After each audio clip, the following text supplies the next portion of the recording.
So বন্ধুরা, আমি এখন রয়েছি রাজবোলহাট দিঘির পার। আর এখানে একটা জিনিস তোমাকে দেখাবো, এই হচ্ছে পকোড়া।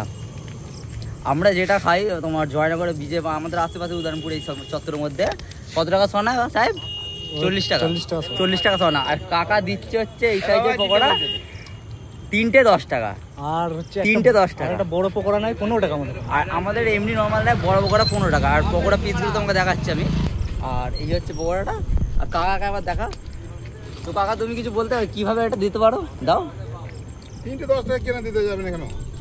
সেলের উপর ডিপেন্ড করছে নাকি? হ্যাঁ, আবার বিশ্বাস তোমরা চলে আসো দিঘির পাড়ে, নিয়ে যাও কাকার পকোড়া।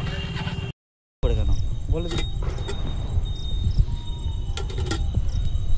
আর এই জিনিসটা মানে যেটা মুরগির ছাল বা ছাঁট অনেকে যেরকম বলে, তো এই জিনিসটা আমাদের ওখানে জয়নগর বা আশেপাশে যেখানে 30 টাকা। 20 টাকার নিচে মানে কেউ দেয় না। 20 টাকার নিচে দেয় না। কাকা তুমি যেরকম কাকে 10 টাকা চাইলে 10 টাকাই তোমাকে দেবে। তো তোমরা যদি আসো এখানে কাকার কাছে এসে অবশ্যই খেয়ে যাবে। রাজবোলহাট যদি ঘুরতে ঘুরতে আসো সন্ধ্যের দিকে, তো টিফিনটা এখানে করে যাবে। জায়গাটার নাম অবশ্যই মনে রাখবে, রাজবোলহাট দিঘির পার।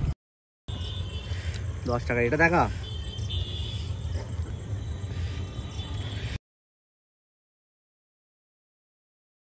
হ্যাঁ,